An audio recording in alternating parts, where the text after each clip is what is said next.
Então, boa noite a todos, sejam todos muito bem-vindos. Já entrou aí mais algumas pessoas, já entraram aí mais algumas pessoas. Hoje, dia 16/6/2025, iniciamos mais uma perícope aqui no estudo do NEP Gesiel, em parceria com o Espiritismo.net. Hoje, com a passagem de João, Jesus e Tomé. E vamos, então, ler a passagem para depois começar os comentários, né? Então, vamos lá. Tomé, chamado Dídimo, um dos 12, não estava com eles quando Jesus veio. Diziam-lhe, então, os outros discípulos, vimos o Senhor. Ele, porém, lhes disse, se eu não vir em suas mãos a marca dos cravos, não puser o meu dedo na marca dos cravos, e não puser a minha mão em sua pleura, não crerei. Depois de 8 dias, novamente os discípulos estavam dentro de casa e Tomé com eles. Estando fechadas as portas, veio Jesus, ficou de pé no meio deles e disse, paz convosco. Então diz a Tomé, traz o teu dedo aqui e vê as minhas mãos. Traz também a tua mão e põe na minha pleura. Não te tornes incrédulo, mas crente. Em resposta, disse Tomé, meu Senhor e meu Deus. Jesus lhe diz, por que me viste? Crestes? Bem-aventurados os que não viram e creram. Assim, Jesus realizou muitos sinais diante dos discípulos que não estão escritos neste livro. Estes foram escritos para que creiais que Jesus é o Cristo, o Filho de Deus, e para que, crendo, tenhais vida em seu nome. Alguém quer fazer algum comentário antes da gente iniciar as observações aí mais detalhadas? Acho que a única coisa que seria interessante é que nós ainda somos muito Tomé de vez em quando, né? Somos. A gente é muito Tomé, sim, com certeza. Na última passagem, nós vimos que nós somos Maria vai com as outras, e aqui nós estamos vendo que a gente é muito Tomé. Mas faz parte do nosso crescimento, né, Jussarinha? A gente vai deixar de ser Tomé, com certeza, né? O bom é quando a gente começa a ter a consciência disso para poder modificar. O pior é aquele que não quer, assim, não, eu não. Então, quando a gente tem, meu marido fala, né, que a cura da doença está justamente no reconhecimento dela. Quando a gente reconhece que está doente, a gente pode curar. Exatamente, querida, exatamente mesmo. Então, vamos começar. Vamos lá. Tomé, chamado Dídimo, um dos 12, não estava com eles quando veio Jesus. Diziam-lhe, então, os outros discípulos, vimos o Senhor. Então, o que a gente pode pensar aí, né? Primeiro que a gente não sabe por que o Tomé não tava ali. Não nos é fornecido essa informação, né? A gente não sabe. Mas a gente sabe que os outros estavam reunidos e era um momento que, assim, de grande dificuldade para eles, né? Porque havia poucos dias que Jesus havia sido crucificado, né? Então, eles ainda deviam estar muito abalados, muito amedrontados, né? Provavelmente estavam trancados aí em algum lugar, né? Por conta dos romanos, dos fariseus, dos sacerdotes, de todos eles lá, né? Então, a única coisa que a gente percebe a princípio é que quando você tem grandes dificuldades, você se encontra abatido, entristecido, angustiado, deprimido, sei lá, alguma situação né, assim, mais complicada, vamos dizer assim, para o nosso espírito, a gente nunca deve estar sozinho, nunca deve ficar sozinho, ficar distante, muito pelo contrário, né? Procura a casa espírita, procura um amigo, procura um ente querido qualquer que você confie, né? Que você goste, sim, enfim, não fique sozinho, não fique distante, né? Então, primeiro isso, primeira coisa, né? Alguém quer comentar alguma coisa? Vamos ver aqui, ó. Em verdade, Tomé não é o nome, não é um nome próprio, mas sim uma palavra de origem aramaica. Tomé significava gêmeo, a versão grega da palavra dídimo, e daí o nome dídimo utilizado pelo evangelista João. Humberto de Campos, no capítulo 5 do livro Boa Nova, que inclusive a gente vai ler o capítulo mais para frente, nos esclarece que ele descendia de um antigo pescador de Dalmanuta. O fato da ausência de Tomé, na primeira das aparições de Jesus aos discípulos após sua ressurreição, além de concreto, é ao mesmo tempo profundamente simbólico, ou seja, além de ser realmente uma coisa que aconteceu, uma coisa factual, existe ali um símbolo que a gente pode estudar, né? Lembremos-nos de que os discípulos se reuniam a portas fechadas por medo dos judeus e para juntos se fortalecerem naquele momento tão difícil. Um apoiava o outro ali, né?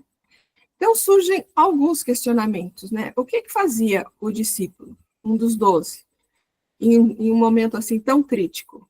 Por que o mestre aparece aos demais discípulos, mesmo estando Tomé ausente? Então, algumas coisas que podem passar, né, pela cabeça. Então, aí, olha, a gente está vendo o capítulo 20, de 24 a 31. No capítulo anterior, tem um versículo de João também, né?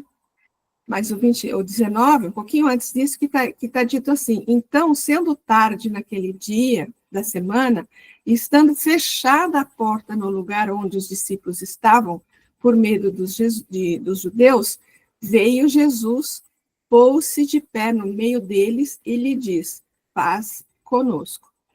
Então, é só um versículo que fala, né? Porque aqui está falando que, olha, ele veio, e os discípulos estão contando para o Tomé que ele veio, que ele apareceu, né? Na perícope anterior é que conta essa chegada de Jesus num local onde estavam com a porta fechada, né? Então, realmente é uma aparição ali, né? A gente entende como uma materialização, né?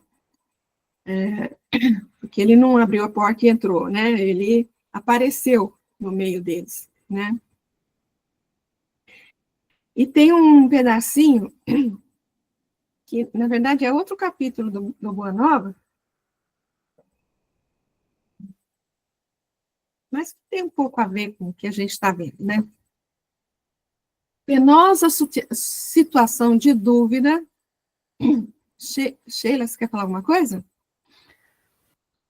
Eu queria só comentar que me ocorreu agora, que além desse significado da porta fechada e também, né, dessa suposição de que houve um fenômeno ali, espírita, né, pode também significar que os discípulos estavam ensimesmados, né? Eles estavam dentro de si mesmos, né? Eles estavam, talvez, concentrados, estavam cabisbaixos, estavam pensando, refletindo. Talvez isso tenha, o porta fechada dessa reunião tenha essa simbologia que só me ocorreu, assim. Também não é... É muito legal, a gente vai falar sobre isso sim, porque aqui, deixa eu ver onde é que está.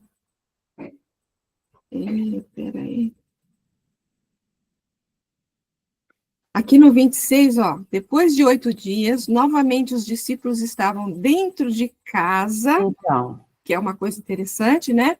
E Tomé com eles. Estando fechadas as portas, veio Jesus, ficou de pé no meio deles e disse: paz conosco. Então, a gente vai comentar um pouco mais para frente, Tchelinha, a gente vai falar um pouquinho mais sobre isso, tá? Vamos ver aqui. Espera aí. Esse pedacinho aqui, o capítulo 22. Olha, penosa situação de dúvida reinava dentro da pequena comunidade dos discípulos. Quase todos haviam vacilado na hora extrema, ou seja, todos fugiram, né? Só ficou João lá, né? Maria e Maria Madalena e outras mulheres também. O raciocínio frágil do homem lutava por compreender a finalidade daquele sacrifício. Não era Jesus poderoso, o poderoso Filho de Deus, que consolar os tristes, ressuscitar a mortos, sarar enfermos de doenças incuráveis? Por que não conjurar a traição de Judas com suas forças sobrenaturais? Por que se humilhar assim, sangrando de dor, nas ruas de Jerusalém, submetendo-se ao ridículo e à zombaria? Então, o emissário do Pai Celeste deveria ser crucificado entre 2 ladrões? Enquanto essas questões eram examinadas de boca em boca, a lembrança do Messias ficava relegada ao plano inferior, olvidada a sua exemplificação e a grandeza dos seus ensinamentos. O barco da fé não sossobrara inteiramente, porque ali estavam as lágrimas do coração materno trespassado de amarguras. O Messias redivivo, porém, observava a incompreensão de seus discípulos, como o pastor que contempla o seu rebanho desarvorado. Desejava fazer ouvida a sua palavra divina dentro dos corações atormentados. Mas só a fé ardente e o ardente amor conseguem vencer os abismos de sombra entre a terra e o céu. E todos os companheiros se deixavam abater pelas ideias negativas. Então, é como que, como a Shelinha também falou, né? Eles deviam estar muito angustiados, muito entristecidos, e na verdade, como fala ali, né? Aqui no... Peraí. Aqui. Né, com essas perguntas todas aí, por que o cara que curou tudo, um monte de coisa, andou sobre as águas, calmou tempestade, né, como é que ele se submeteu a ser humilhado, né, a ser crucificado ainda entre 2 ladrões, por que ele não fez alguma coisa com Judas? Né? Então, ou seja, no fundo, eram sentimentos um tanto quanto de revolta, vamos dizer assim, né, de completa incompreensão de tudo que estava, tudo que tinha acontecido, né? Mas como está aí na última linha, né? Eles estavam com ideias negativas. E ainda não era o momento para que Jesus se manifestasse entre eles, né? Precisava de um pouquinho mais de compreensão, para que, um pouquinho mais de coração aberto, né? Para que eles se apresentassem, né? Então, a passagem, na verdade, é o símbolo da união. Glorinha, quer falar alguma coisa? Não, eu só pensei aqui assim, que o Tomé, a questão da materialidade, né? Que o Tomé, ele se disfarça e fica perto da cruz, ele se aproxima, enquanto os outros todos vão embora, ele vai, acompanha Jesus ali disfarçado e vai até a cruz, a crucificação, e vê todo aquele sofrimento de Jesus, ele acompanha de perto aquele sofrimento. Então, como é que ele ia acreditar numa pessoa que foi ali imolada e ele viu Jesus ali na cruz, morreu? E como é que ele ia acreditar que depois ele voltaria? Né? Então, ver como eles ainda estavam presos, acho que todos eles, a questão da matéria, né? Até acho que aquele momento eles ainda não tinham, eu penso assim, que parece que eles ainda não tinham compreendido muito bem essa questão da espiritualidade trazida por Jesus, né? Desse transcendente, tá? Não sei se falei alguma besteira, mas eu pensei Não, assim. imagina, de Obrigada. jeito nenhum. Então, vocês talvez se lembrem que na passagem que a gente viu anteriormente, tinha um momento lá que a gente falou assim que, no fundo, eles ainda esperavam aquele guerreiro, aquela pessoa, né, que ia resolver as questões políticas ali da época tal, né? E Jesus tinha já falado da sua crucificação, né, da sua ida, e a gente comentou que era alguma coisa que eles não podiam entender, não podiam aceitar, né? Então, é como se aquela palavra estivesse encoberta para eles. Lembra disso que a gente falou? Como se eles realmente não aceitavam aquilo dentro da cabecinha deles. Aí eles ouviram, mas aquelas palavras não faziam sentido para eles. Então, era como se eles não tivessem ouvido, vamos dizer assim, né? É isso aí. A Jussara levantou a mão? Fala, querida. Fiquei na dúvida. A Glorinha falou uma coisa que eu desconhecia. Para mim, o único discípulo realmente presente era João. João. Então, Humberto de Campos, a gente vai ler aqui o capítulo do Humberto de Campos. É no Boa Nova. Em 2 trechos, salvo engano, eu devo ter pulado esse capítulo, ou então não parece que fala que ele fica escondido, assim, em algum lugar, mas ele vai disfarçado. Ele chega disfarçado. Tá. Aí ele esclarece. A gente vai ler aqui Humberto de Campos mais para frente. Opa! Então, aqui a gente não leu, né? A passagem é o símbolo da união e da cooperação que devem estar presentes na vida de um cristão, sobretudo nos momentos difíceis, aquilo que a gente comentou, né? Quando você estiver passando por um momento de dificuldade, não vai se isolar, né? A pior coisa que você faz é se isolar. Quem se isola no momento de crise não é capaz de ver o mestre, isso é, de entrar em contato com sua consolação e seu amparo. Aqueles, ao contrário, que se unem, seja em família, seja entre amigos, conseguem criar um ambiente propício para que Jesus se manifeste, proporcionando inspiração, consolo e esperança. Pois onde 2 ou 3 estão unidos em meu nome, aí estou no meio deles. Estavam perseverando no ensino dos apóstolos, na comunhão, no partir do pão e nas orações, está em Atos. E o Kardec reforça, estarem reunidas em nome de Jesus 2 ou 3, 2, 3 ou mais pessoas, não quer dizer que basta se achem materialmente juntas. É preciso que o estejam espiritualmente em comunhão de intentos e de ideias para o bem. Jesus, então, ou os espíritos puros que o representam, se encontrarão na Assembleia.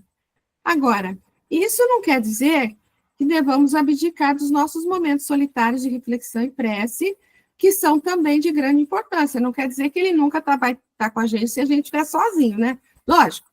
A questão é que quando vivemos um momento de crise, pode se tornar muito difícil a mudança da nossa sintonia vibratória e encontro de equilíbrio sem auxílio de terceiros. Às vezes a gente consegue sozinho, mas não vamos nos sentir assim sempre, né? Como é que a gente fala? Eu sou suficiente para mim, né? Não, a gente não pode se sentir sempre assim, né? Isso não significa que ele se mostre surdo ao que lhe diga uma única, está em Kardec, né? Uma única pessoa. E se ele não disse, atenderei a todo aquele que me chamar, é que, antes de tudo, exige o amor do próximo. E desse amor, mais provas podem dar-se quando são muitos os que exoram com exclusão de todo sentimento pessoal, e não um apenas. Velemos uns pelos outros, para nos estimularmos a caridade e as boas obras, com toda a humildade e mansidão, com longanimidade, suportando-vos uns aos outros com amor, procurando conservar a unidade do Espírito pelo vínculo da paz. Quantas oportunidades e encontros com Jesus não perdemos em nossas vidas por direcionarmos todas as nossas energias para outras prioridades ou por nos deixarmos envolver pelo medo, preguiça, dúvida e comodismo. Às vezes pela dúvida, que é o ponto maior aqui, né? Às vezes pela dúvida a pessoa deixa de ir para a casa espírita, se desvincula de tudo, deixa de ler, deixa de orar, deixa de fazer tudo, né? E a gente lembra, por exemplo, do André Luiz, no começo lá, né, no umbral, ele só é atendido quando ele põe em xeque a sua dúvida, né? Deixa a dúvida de lado e fala, e comenta, né? Fala consigo mesmo que ele é também filho de Deus, né? Então, aí sim ele é atendido, né? Bem-aventurados aqueles servos a quem o Senhor encontrar vigiando quando vier. Amém vos digo que ele se cingirá ou os fará reclinar à mesa e, passando ao lado deles, os servirá.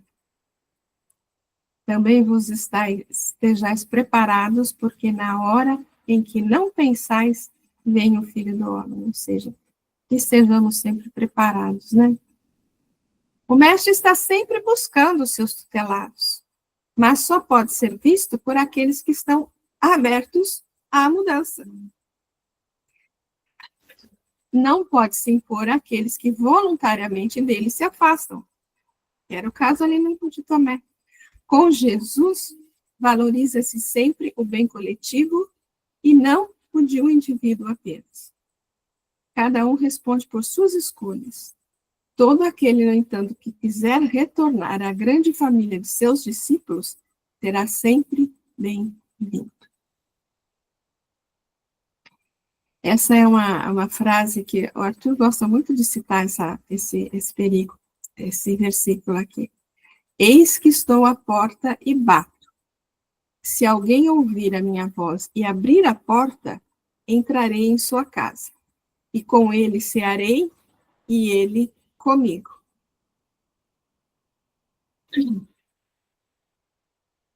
E uma fala aqui do Espírito de Verdade.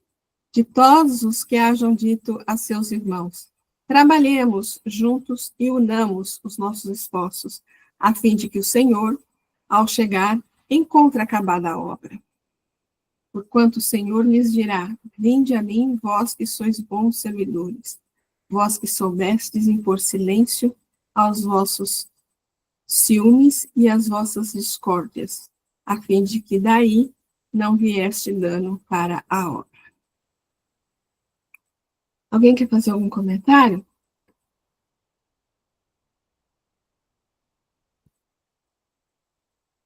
E tem um texto do Emmanuel, que ele comenta aí a ausência de Tomé. Ora, Tomé, um dos 12, não estava com eles quando Jesus veio.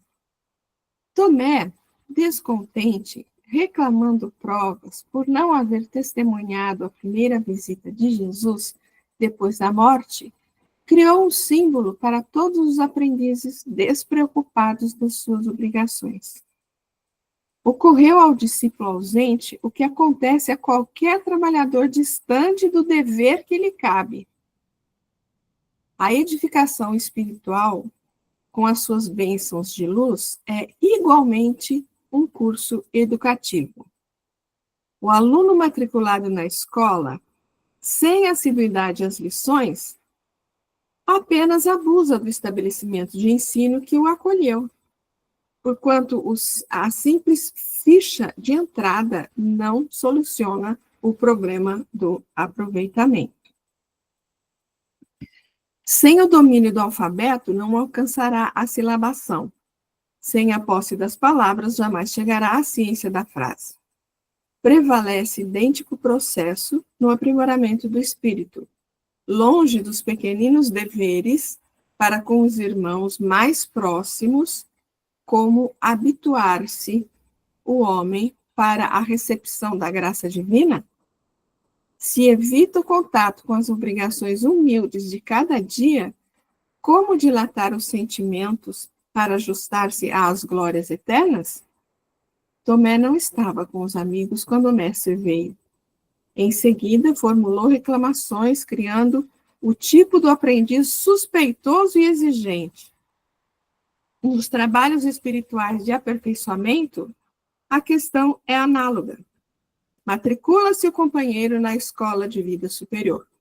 Entretanto, ao invés de consagrar-se ao serviço das lições de cada dia, revela-se apenas mero candidato a vantagens imediatas. Em geral, nunca se encontra ao lado dos demais servidores quando Jesus vem. Logo após, reclama e desespera. A lógica, no entanto, jamais abandona o caminho reto. Quem desejar a bênção divina, trabalhe pela merecer. O aprendiz ausente da aula não pode reclamar benefícios decorrentes da lição. Emmanuel. Tudo bem?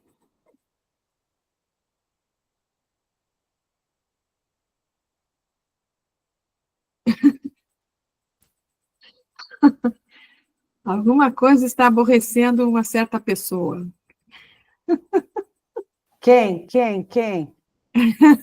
É o galo que primeiro canta. Olha, você é sensível, porque eu não imputo a Tomé essa pecha, esses adjetivos que o Emmanuel coloca, esse lugar que o Emmanuel o coloca. Porque eu acho que daquelas 4 palavrinhas que você falou antes lá, preguiça, a dúvida é a melhor que tem ali, porque a dúvida não é só ruim. A dúvida é uma coisa que pode mudar alguma coisa, ela pode fazer a gente sair do lugar. E eu não acho que é ruim ter dúvida, né? Sempre. E não é fácil ter certeza. Então, eu não imputo a Tomé essa atmosfera que esse texto do Emmanuel trouxe. Eu acho que quando o discípulo está pronto, o mestre aparece. O Tomé, talvez na primeira vez que Jesus apareceu, ele não estava pronto, mas aqui, Emmanuel fala, ele nunca estava. Não, na segunda vez ele estava. E Jesus apareceu. E com a sua sabedoria e a sua comiseração, ele entendeu que Tomé precisava construir a fé dele pela experiência, por exemplo. Tudo bem, não é problema. E ele foi amoroso o suficiente para falar, vem, Tomé, me toca. Se era isso que você queria. Está valendo, qual é o problema? É por isso que... Era eu, né, que você achou que estava... E você achou certo. Por causa disso que eu acabei de falar para vocês. Eu passo, então. Não, tudo bem. Eu acho que é sempre válido, né, essas opiniões, assim. Só para defender um pouquinho o Emmanuel aqui, eu concordo com você, concordo com o que você falou, com certeza, tá? Só para defender o Emmanuel aqui, um pouquinho, talvez assim, ele tenha usado essa questão para dilatar, assim, para extrapolar, vamos dizer assim, para as pessoas que realmente ficam distantes dos seus pequenos deveres, né? Entendeu? Então, é fácil a gente... eu vou na casa espírita e... eu cheguei lá, não vi nenhuma materialização, não vi nenhum fenômeno, não vi nada, né? Então, acaba saindo, assim, fala aqui primeiro dos pequenos deveres, né? Do dever que lhe cabe, né? Então, assim, ele extrapolou para analisar uma situação, não que realmente, talvez o Tomé tenha tenha se enquadrado em todas as condições que ele colocou aqui, entendeu? Então, assim, só defendendo essa parte aqui do Emmanuel, tadinho, gosto muito do Emmanuel. Mas o Tomé era um discípulo, ele era um dos 12. Ele trabalhava também, ele estava presente. Com certeza. Agora mesmo a gente soube que ele estava meio escondidinho ali, eu não sabia também disso, mas ele estava, ele só precisava, e ele foi muito corajoso de colocar a dúvida dele, porque todos os outros estavam acreditando, então também foi coragem dele. Eu gosto do Tomé, viu? Não, e ele também coloca... ele questiona Jesus antes, né? Quando Jesus pergunta que falam de mim, né? Uhum. E ele fala que Jesus tem que tem isso no Boa Nova, que ele tem que mostrar, tem que falar, tem que assim, mostrar-vos esses homens, revelar-lhes o vosso poder divino, pois aos demais apenas desejam conhecer-vos. Então ele estava sempre procurando, né? Não, eu concordo com a Sheila também. Vamos dizer assim, né, que o Tomé era aquele que não tinha osso na língua, né? Ele falava realmente o que os outros, às vezes, tinham certo receio de falar, né? Mas, gente, tem 2 na fila aqui. Primeiro a Denise e depois a Sueli. Fala, querida. Eu concordo ali com a Sheila. Eu acho que, na verdade, Emmanuel queria passar uma mensagem para o grupo, porque durante o estudo a gente sempre se aproveita, né? Para passar uma mensagem para os trabalhadores. Isso. E aí, Tomé, coitado, foi utilizado. Foi a vítima. Foi usado. Mas a Amélia Rodrigues, ela fala que o Tomé era vítima de uma cegueira mais grave, que é a cegueira da alma. Aí ela diz assim, que a cegueira da alma é que dilacera o coração, porque o cego dos olhos pode imaginar e conceber na mente, mas o cego do espírito nega-se a pensar sequer na remota possibilidade de algo existir ou acontecer, conforme se narrou na situação de Tomé, que ele diz para os companheiros, né? Não acredito, só acredito se eu tocar na mão. Então, ela diz que, naquele momento, Tomé estava sendo vítima dessa cegueira, a cegueira da alma. E eu achei isso bem... Foi a Amélia Rodrigues. Deixa aqui só ver o nome do livro, se alguém quiser pesquisar. Espera aí, está aqui. É a mensagem do amor imortal, Amélia Rodrigues. Está no capítulo 21. Legal. Obrigada, Denise. Muito bom, querida. Sueli? É que eu quero dizer que o título da mensagem do Fonte Viva é ausente. Então, ele está falando realmente que ele quis focar na ausência, e não estava falando tanto da falta de fé dele, né? Isso que eu entendi, que o título era ausente. Muito bom, Sueli. Legal. Interessante. Ausentes, no plural, inclusive, né? Então, ele fala das pessoas que realmente acabam não se dedicando por completo, vamos dizer assim, né? Podemos prosseguir mais um pouco? Ou tem mais alguém aí revoltado? Brincadeira, gente, brincadeira. Vamos lá, vai. Seguindo o mesmo versículo, é o segundo, né? Ele, porém, lhes disse, se eu não vir em suas mãos a marca dos cravos, não puser meu dedo na marca dos cravos e não puser minha mão em sua pleura, não crerei, né? Então, assim, e vou falar aqui antes, né? Que a gente vai falar de uma...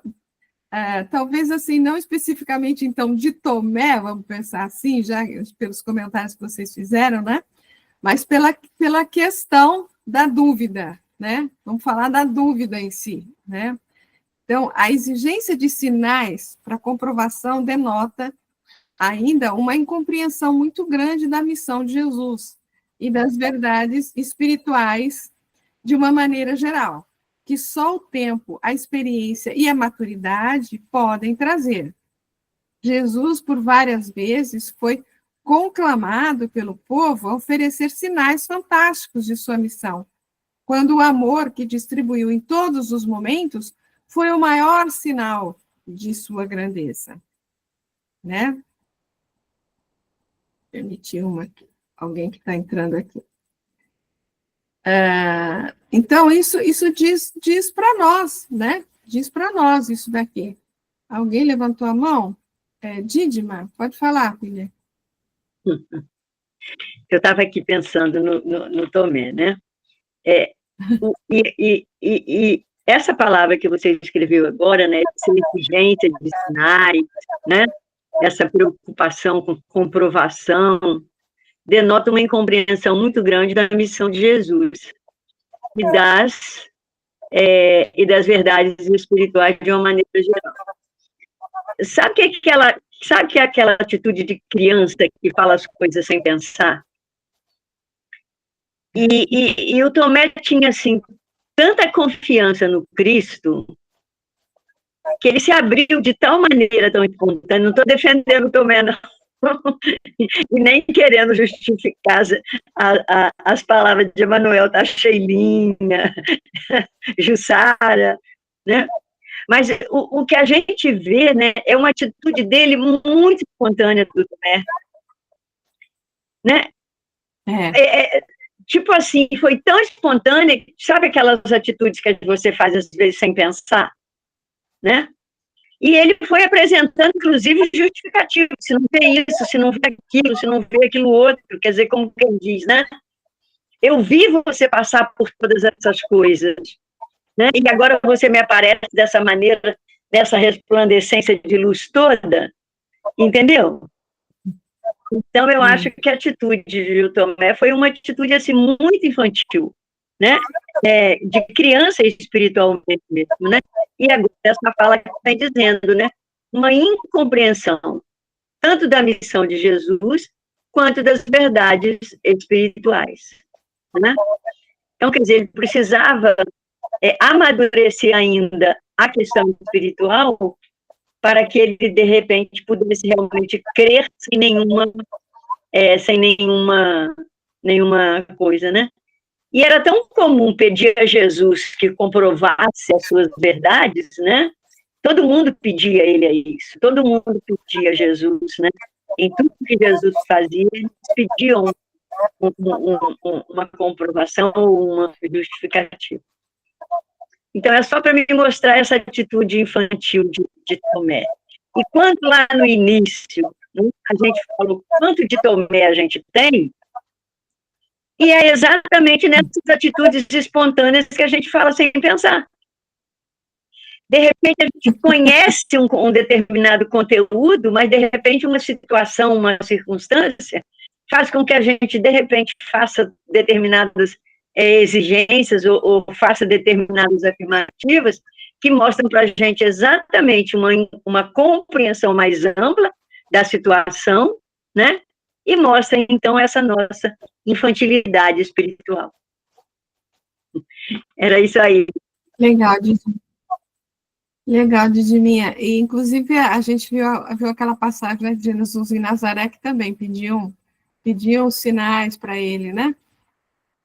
E ele usou exatamente essa questão, né? Se tanta gente não viu nada e acreditou, e vocês aqui que têm um conhecimento maior, tudo ainda estão me pedindo sinais, né? Foi o que a gente viu lá em Jesus em Nazaré, né?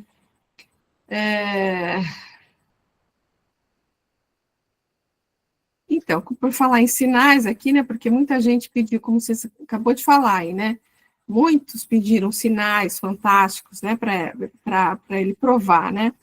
Então disseram-lhe: que sinal, pois, fazes tu para que vejamos e creiamos em ti? Que é a passagem que a gente viu de Jesus em Nazaré, né? Que também lá pediram para ele, né? Ó Cristo, Rei de Israel, desça agora da cruz para que vejamos e creiamos. Enquanto ele estava crucificado, ele também ouviu isso, né? O homem está sempre rodeado de sinais do céu. A questão não é de exibir fatos, resume-se em possuir a necessária visão espiritual para compreendê-los. Vai de encontro com o que a Didiminha acabou de falar aí, né? E um trechinho do Emmanuel. Quem reclama sinais do céu será talvez ignorante ou portador de má fé. Contudo, o seguidor da Boa Nova, que procura satisfazer o insensato, é distraído ou louco.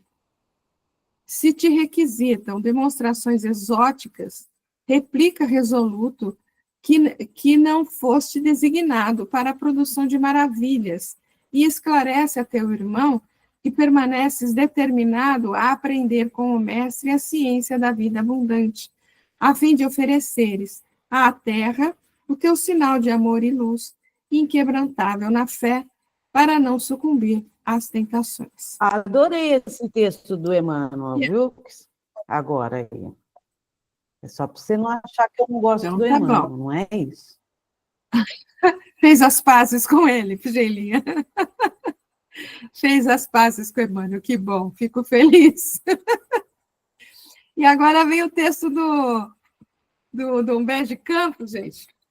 O texto está dividido em duas partes, tá? Eu pus a primeira parte aqui, que é um pouquinho longa, mas eu acho que vale a pena a gente ler, né?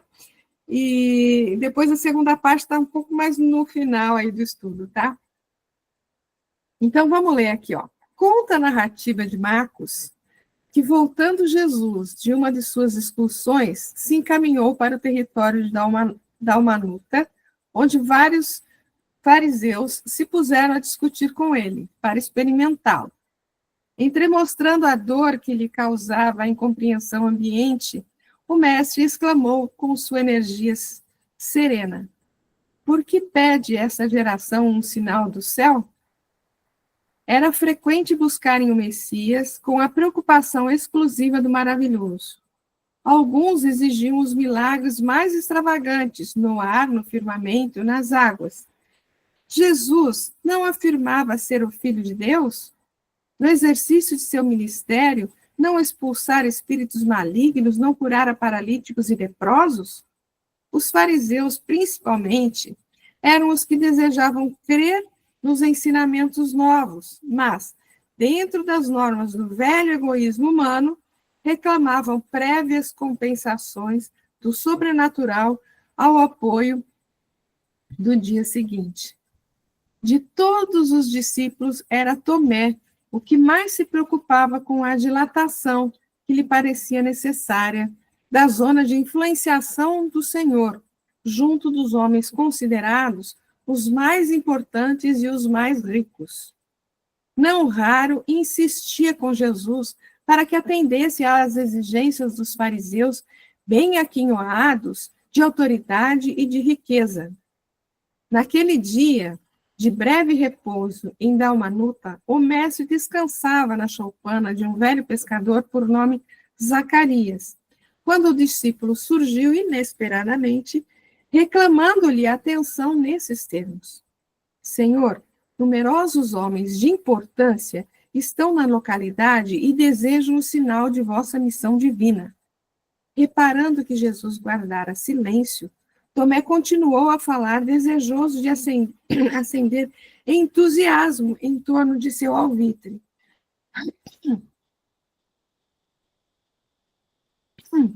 São altos funcionários de Herodes, em companhia de doutores de Jerusalém, que excursionam por essas paragens. Além disso, estão acompanhados de patrícios romanos, interessados em conhecer o lago e as suas aldeias mais influentes. Esses viajantes ilustres fizeram-me portador de um convite atencioso e amável, pois vos esperam em casa do centurião Cornélio Cimbro. Jesus, entretanto, depois de longo silêncio, no qual pareceu examinar detidamente a atitude mental do interlocutor, perguntou com serenidade, mas em tom algo doloroso: que desejam de mim? Querem conhecer-vos, mestre, replicou o apóstolo, mais confortável. Não é necessário que me vejam a mim, mas que sintam a verdade que trago de nosso Pai. Redagiu Jesus com tranquila firmeza. Deixando transparir o desgosto que aquela resposta lhe causava, Tomé insistiu. Mestre, mestre, atendei-os. Que será do evangelho do reino e de nós mesmos sem o apoio dos influentes e prestigiosos? Acreditais na vitória sem o amparo das energias que dominam o mundo? Mostrai-vos a esses homens, revelai-lhes o vosso poder divino, pois que aos demais eles apenas desejam conhecer-vos de perto. Tomé, exclamou Jesus com energia, Deus não exige que os homens o conheçam, senão no santuário do perfeito conhecimento de si mesmos. Eu venho de meu Pai e tenho de ensinar as suas verdades divinas. Nunca reclamei dos meus discípulos as suas homenagens pessoais, apenas tenho recomendado a todos que se amem reciprocamente através da vida. E desfazendo as ponderações descabidas do discípulo, continuou. Julgas, então, que o evangelho do reino seja uma causa dos homens perecíveis? Se assim fosse, as nossas verdades seriam tão mesquinhas como as edificações precárias do mundo, destinadas à renovação pela morte, nos eternos caminhos do tempo. Os patrícios romanos e os doutores de Jerusalém não terão de entregar a alma a Deus algum dia? Quem será desse modo mais forte e poderoso? Deus, que é o Pai de soberania infinita na eternidade de sua glória? Ou um César romano que terá de rolar do seu trono enfeitado de púrpura para o pó tenebroso da sepultura? Tomé escutava-o surpreso e entristecido. Todavia, com o propósito de se justificar, acrescentou, comovido. Mestre, compreendo as vossas observações divinas. No entanto, esses forasteiros desejam apenas um sinal de Deus dos céus. Mas se são incapazes de perceber a presença do nosso Pai, como poderão reconhecer-lhes um simples sinal? Perguntou Jesus com todo o vigor de sua convicção. Os pais humanos sabem que sem o seu esforço ou sem a generosa cooperação de alguém que os substitua à frente da família, não seria possível o desenvolvimento de seus filhos no que se refere à assistência material. Contudo, os homens do mundo encontram a casa edificada da natureza, com a exatidão de suas leis, e timbram sempre em negar a assistência da providência divina. Pai Tomé, diz-lhes que o evangelho do reino não se destina aos que se encontrem satisfeitos e confortados na terra, destina-se justamente aos corações que aspiram uma vida melhor. E aí, crianças?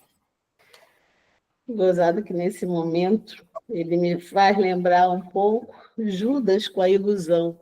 Ele ficou iludido, né? Com a questão, não, tem que falar para poder você conseguir, como se tivesse percebido para conseguir o apoio. Como Judas achava que também seria a melhor coisa para Jesus ser preso e depois vir aquele guerreiro, né? O Messias guerreiro. Mas aí ele está vendo... Mas me lembrou isso, me deu a impressão da ilusão, né? Do ilusão mesmo. Mas é bem isso mesmo, né, Jussalinha? É bem isso mesmo. Eu também faço a relação com isso aí. É a mesma preocupação, né, de Judas. Continuamos mais um pouco? Ante a firmeza das elucidações, o apóstolo não mais insistiu. Ainda, porém, interrogou hesitante. Mestre, qual será então a nossa senha? Como provar às criaturas que o nosso esforço está em Deus? Uma só lágrima que console e esclareça um coração atormentado explicou Jesus. Vale mais do que um sinal imenso do céu, destinado tão somente a impressionar os miseráveis sentidos da criatura. A nossa senha, Tomé, é a nossa própria exemplificação na humildade e no trabalho.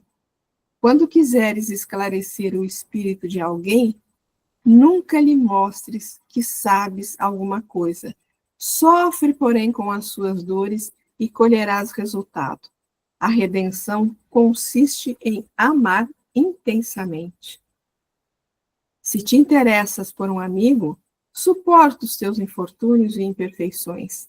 Anda em sua companhia nos dias amargosos e dolorosos. O nosso sinal é o do amor, que eleva e santifica, porque só ele tem a luz que atravessa os grandes abismos. Vai e não descreias, porque não triunfaremos no mundo somente pelo que fizermos, mas também pelo que deixarmos de fazer no âmbito das suas falsas grandezas. Ai, que lindo! É para emocionar mesmo. E mostrando como é que Jesus, né, tem a questão de saber tudo, que ele pede para vá e não descreias, que ele já sabia que ele ia fazer aquilo, né? De desconfiar, não, só acredito se você me comprovar. Gente, esse livro do Humberto de Campos, ele é fantástico, né? Todos os capítulos é assim, é de emocionar. É de emocionar, né? A fala de Jesus que ele traz, as falas de Jesus que ele traz no livro são assim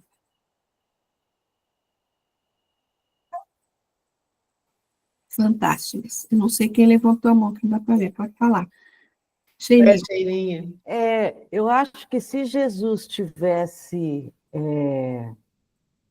aceito o convite do Tomé e tivesse ido encontrar essas pessoas influentes que o Tomé estava pedindo para ele, não ia adiantar nada, porque essas pessoas não estavam prontas para entender isso que o Tomé entendeu até, né?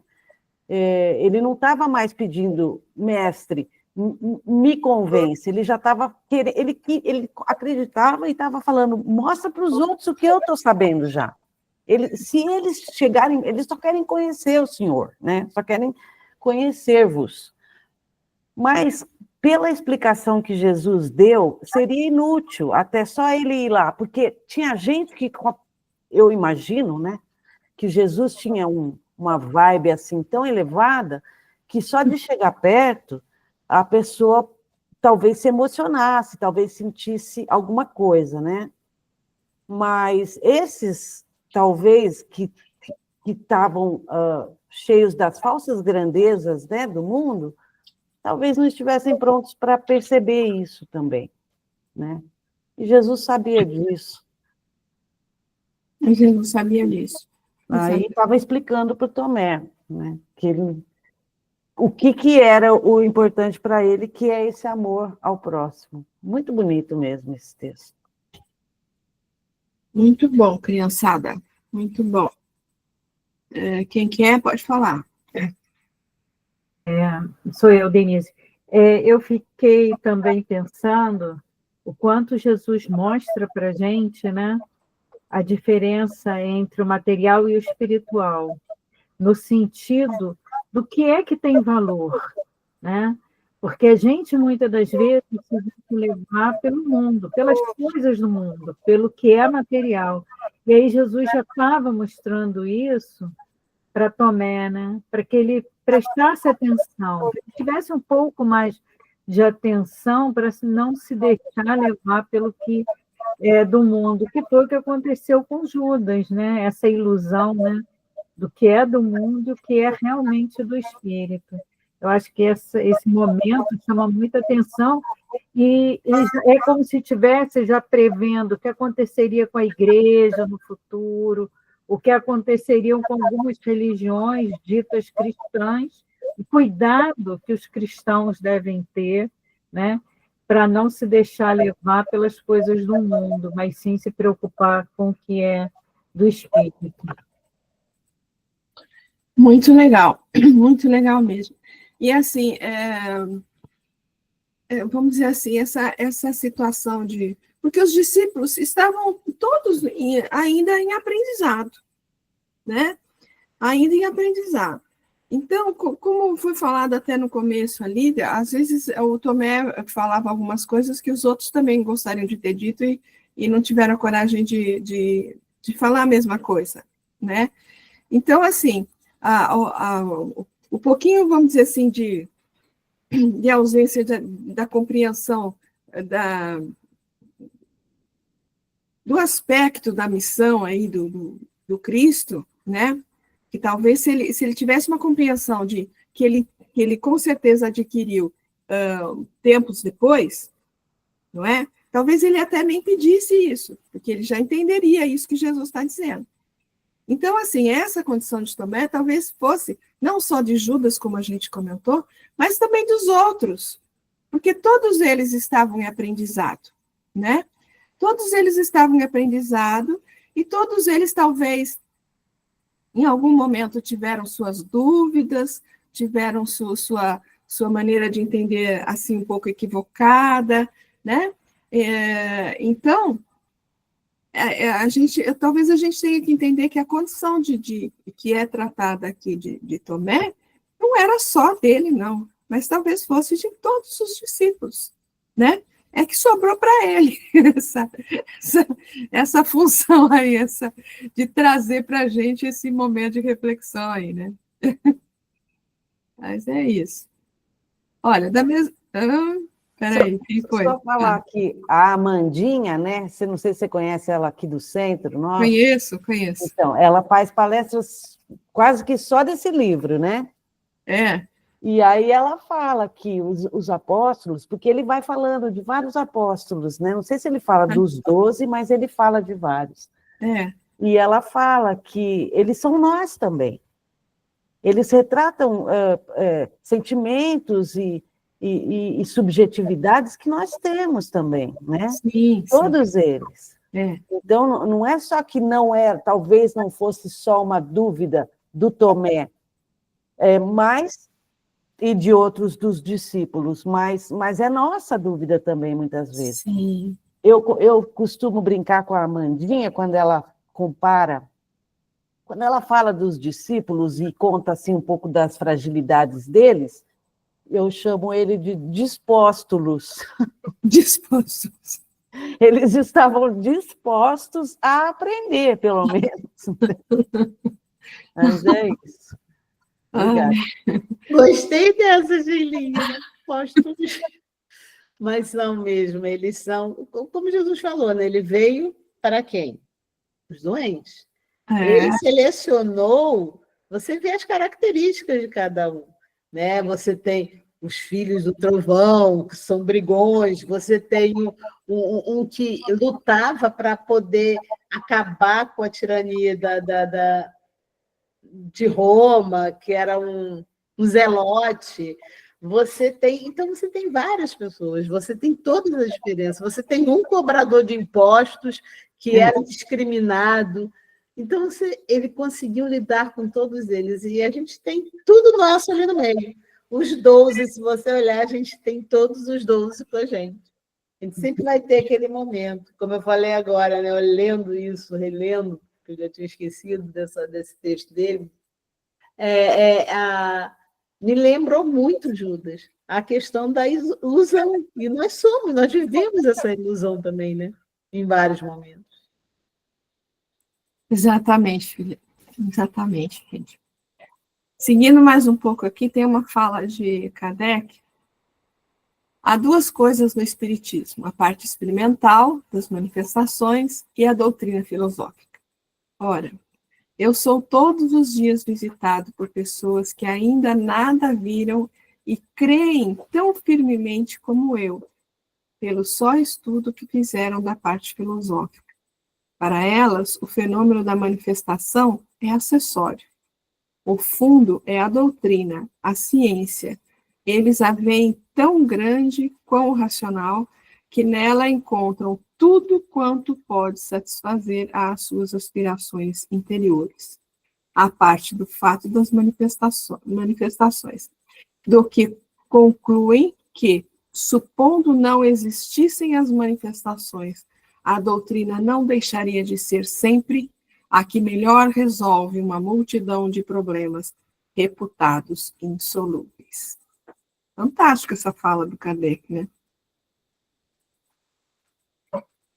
Peraí, Vitória, já vai, fica quietinha aí. O discípulo rogava pela oportunidade de tocar as marcas, né? Então, vamos lá.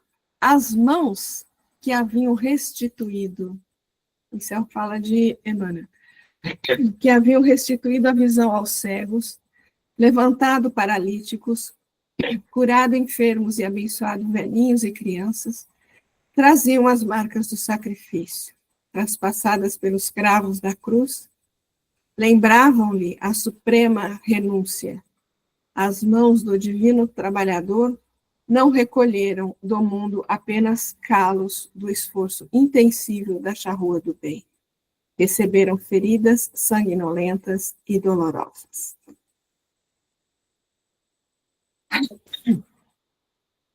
No Paulo Estevão, para o êxito indispensável dos seus esforços remissores, os discípulos não poderão caminhar no mundo sem as marcas da cruz.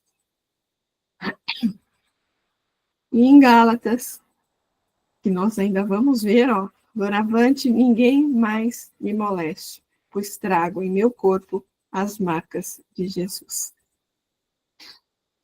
Algumas referências, né, sobre as questões das marcas. E Emmanuel de novo, espero que a Sheilinha não brigue com ele agora, mas ele vai comentar, ó, mostrou-lhe as suas mãos, que é o que ele fez para o Tomé, né? Reaparecendo aos discípulos depois da morte, eis que Jesus, ao se identificar, lhes deixa ver o corpo ferido, mostrando-lhes destacadamente as mãos. As mãos que haviam restituído a visão aos cegos, levantado político, é aquele pedaço que fala, né?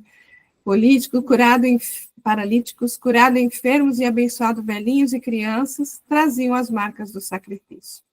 Traspassadas pelos cravos da cruz, lembravam-lhe a suprema renúncia. As mãos do divino trabalhador não recolheram do mundo apenas calos do esforço intensivo na charrua do bem, receberam feridas sanguinolentas e dolorosas. O ensinamento recorda-nos a atitude das mãos em todos os recantos do globo. O coração inspira, o cérebro pensa, as mãos realizam.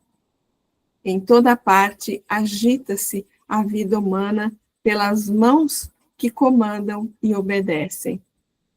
Mãos que dirigem, que constroem, que semeiam, que afagam, que ajudam e que ensinam.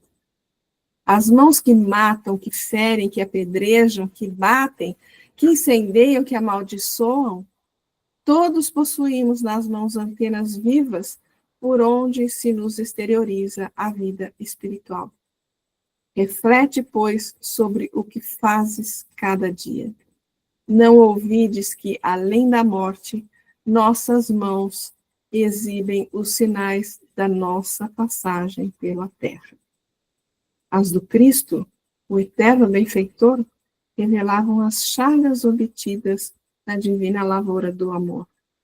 As tuas manhãs igualmente falarão de ti no mundo espiritual, onde, interrompida a experiência terrestre, cada criatura arrecada as bênçãos ou as lições da vida de acordo com as próprias obras. Uma reflexão sobre as mãos, o que elas podem e o que elas não podem fazer, né? Como refutar esse texto, Val? Não dá. Ele está certíssimo. Ainda bem, né? Se você brigasse com ele depois desse texto. Não dá, não dá. Ah, brincadeiras à parte, né? Realmente, Emmanuel é maravilhoso. É maravilhoso. E tem outro, que o título é Marcas, e que é um versículo que a gente vai ver lá em Gálatas, no capítulo 6, olha. Desde agora, ninguém me moleste, porque trago no meu corpo as marcas do Senhor Jesus. Depois que ele fala, né, não sou mais eu que vivo, é o Cristo que vive em mim, né? Todas as realizações humanas possuem marca própria. Casas, livros, artigos, medicamentos, tudo exibe um sinal de identificação aos olhos atentos. Se medida semelhante é aproveitada na lei de uso dos objetos transitórios, não se poderia subtrair o mesmo princípio na catalogação de tudo o que se refira à vida eterna. Jesus possui igualmente os sinais dele. A imagem utilizada por Paulo de Tarso em suas exortações aos Gálatas pode ser mais extensa. As marcas do Cristo não são apenas as da cruz, mas também as da sua atividade na experiência comum. Em cada situação, o homem pode revelar uma demonstração do Divino Mestre. Jesus forneceu padrões educativos em todas as particularidades de sua passagem pelo mundo. O Evangelho nos apresenta nos mais diversos quadros, junto ao trabalho, à simplicidade ao pecado, à pobreza, à alegria, à dor, à glorificação e ao martírio. Sua atividade, em cada posição da vida, assinalou um traço novo de conduta para os aprendizes. Todos os dias, portanto, o discípulo pode encontrar recursos de salientar suas ações mais comuns com os registros de Jesus. Quando termine cada dia, passa em revista as pequeninas experiências que partilhaste na estrada vulgar. Observa os sinais com que assinalaste os seus atos, recordando que a marca do Cristo é, fundamentalmente, aquela do sacrifício de ti mesmo para o bem de todos.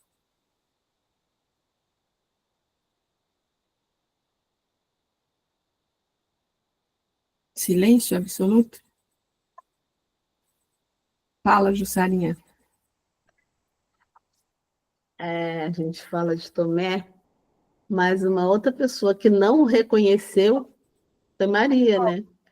Assim que ela estava na praia, olhando o entardecer, ela viu um pedinte chegando a ela e fala: mãe, eu venho aqui pegar pedir a sua bênção, né? Estar com você e ter a sua bênção. E ela, para ela, estava agindo, atendendo como se fosse uma das pessoas que ela sempre auxiliava. Aí, quando ele chega mais perto e mostra as mãos para ela e chama mãe, sou eu. Aí ela vem e fala: filho, as chagas, é você. Aí é que ela reconhece, só através das chagas, né?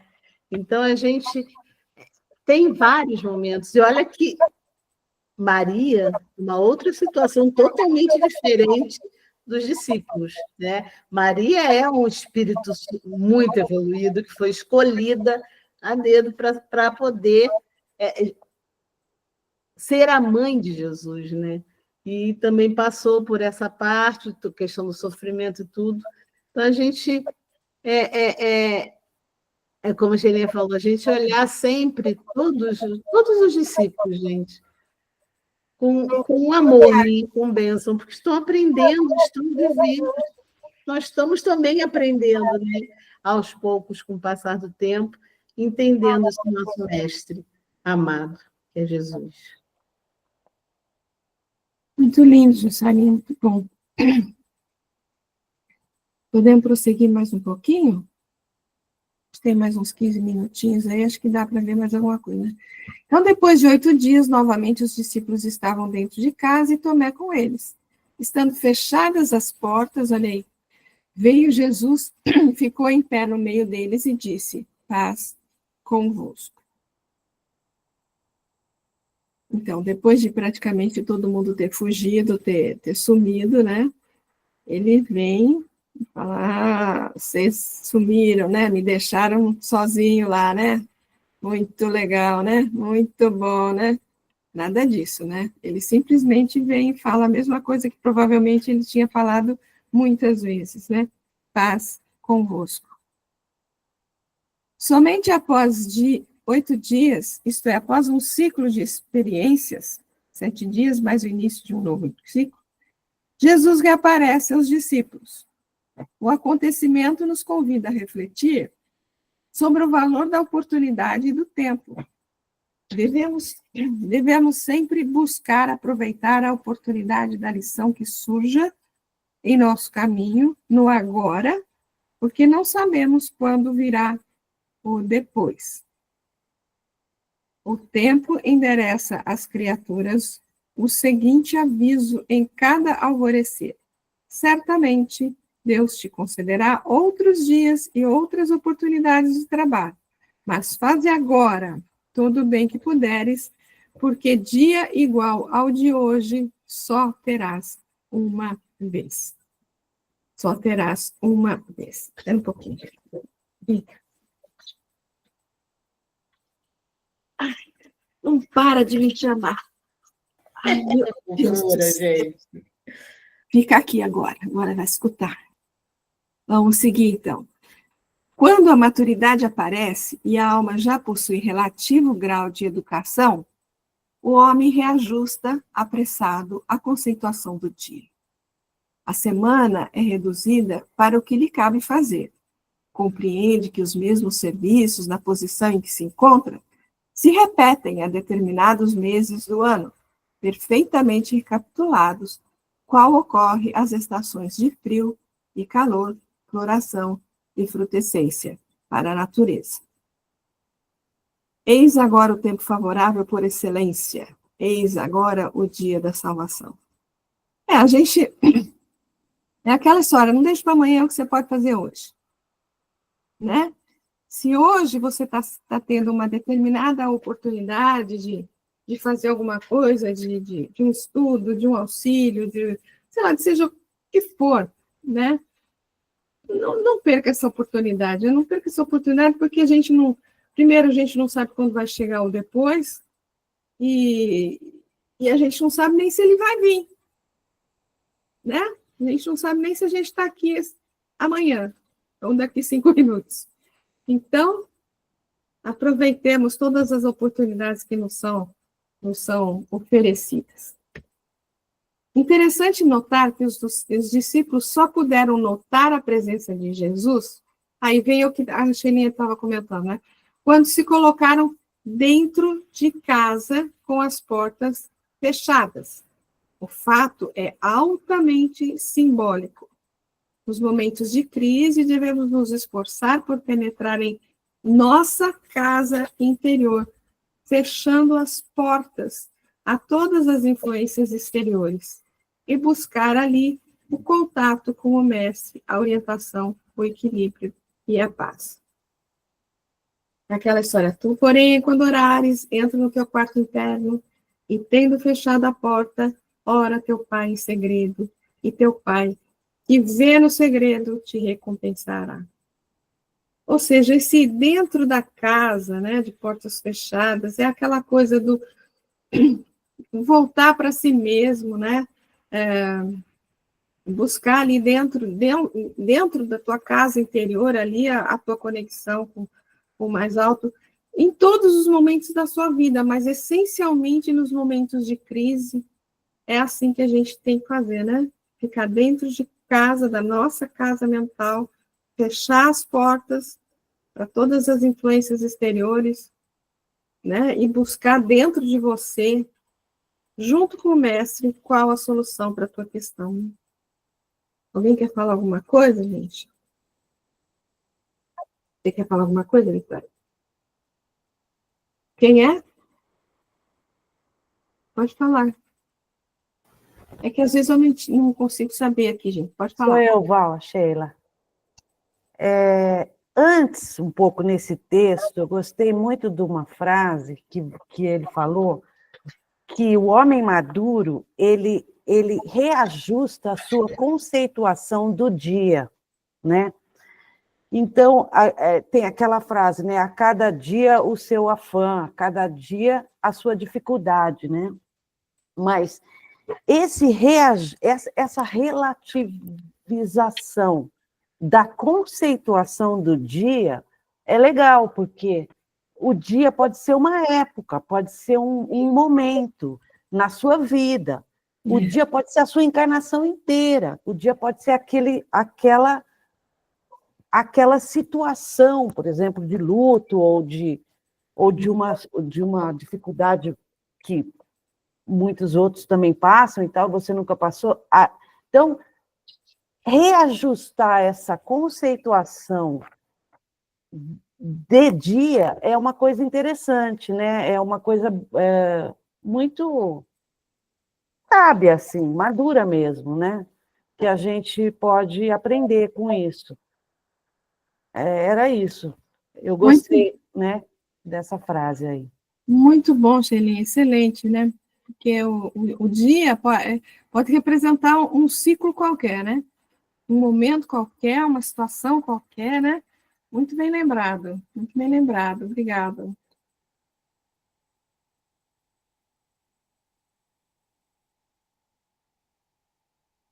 Alguém mais levantou a mão?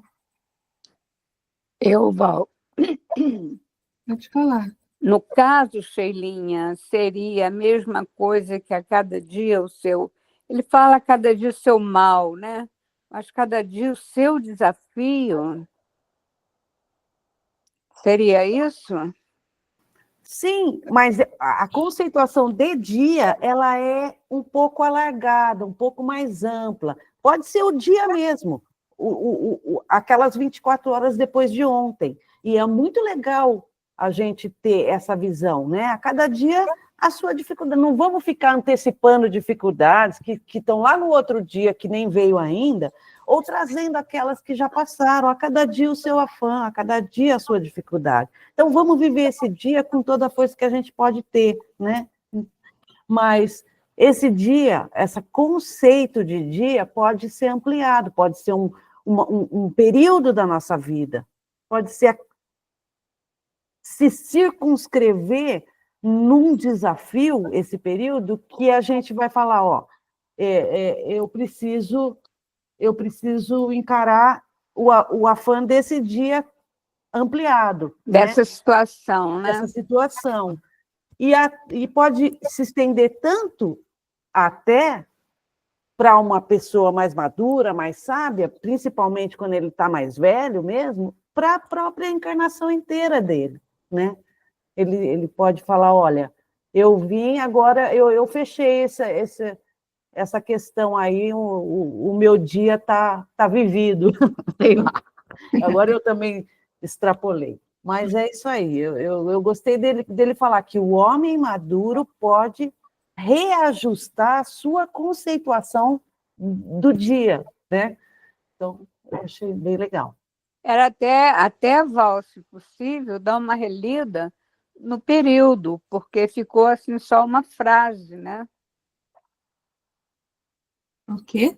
Dá uma relida, por favor, assim, no período, no parágrafo, porque ficou uma frase assim, tipo isolada, né? Aqui, ó.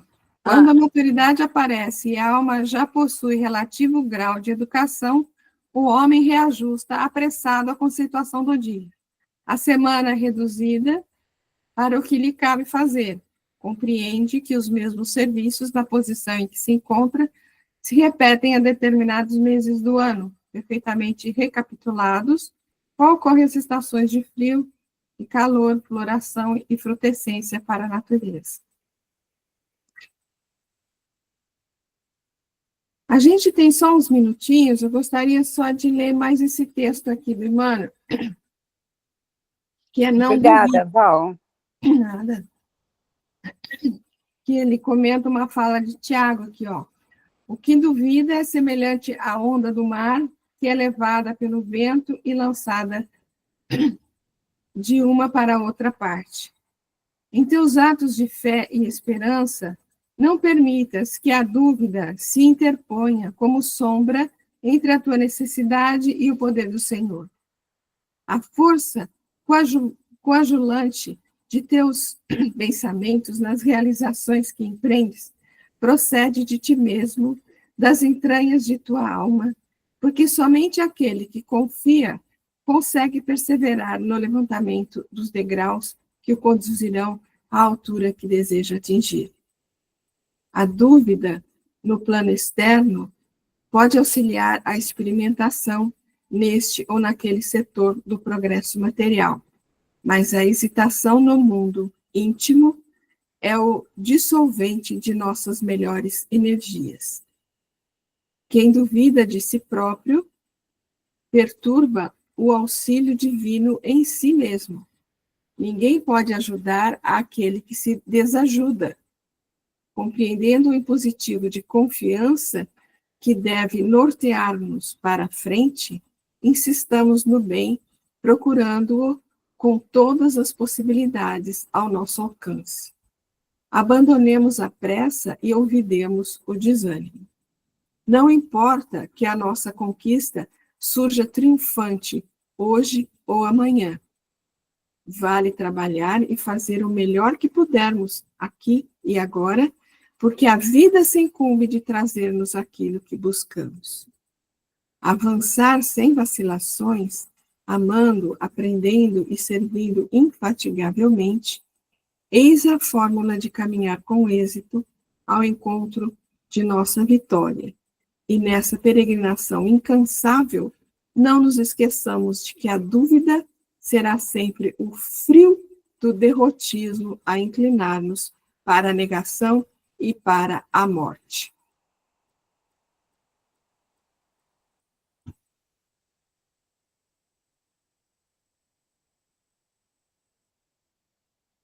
Na primeira das duas aparições de Jesus aos discípulos reunidos após a ressurreição, Tomé não estava presente. É interessante notar quais são as primeiras palavras de Jesus após o ocorrido, entre a prisão e a crucificação, entre o abandono e a negação dos discípulos e a ressurreição. A paz seja convosco. Sem julgamento, sem reclamações, sem exigências de qualquer natureza. Apenas fortalece o ânimo e a fé dos discípulos que haviam se deixado envolver pelo medo e pela dúvida, ressaltando que a crise é o momento justo de aferição de valores. Não existe merecimento naquilo que nada custa. Todos nós aprendemos e trabalhamos dias e dias e, às vezes, por muitos anos para vencer nesse ou naquele grande momento chamado crise. É a vitória na crise que nos confere mais ampla capacidade. Se pedes roteiro para mirar, recorda o Cristo na derrota aparente. Humilhado e abatido, supliciado e crucificado, torna ao mundo em espírito, sem que ninguém lhe requeira a volta. E materializando-se divino, entre os mesmos companheiros que o haviam abandonado, longe de referir-se aos remoques e tormentos da véspera, recomeça o trabalho dizendo simplesmente: a paz seja convosco. Tudo bem, pessoal? Paramos por aqui? Paramos por aqui, né? Semana que vem a gente prossegue a partir do versículo 27. Quando Jesus fala para ele, traz o seu dedinho aqui, sua mãozinha aqui e tal, né? Aí a gente vê isso a semana que vem, tá bom? Então, por hoje, encerramos aqui. Os comentários foram excelentes, amei a reunião de hoje, foi maravilhosa. Muito obrigada a todos. E, se Deus assim permitir, a gente está de volta a semana que vem, né? Fiquem todos com Deus. Desculpa.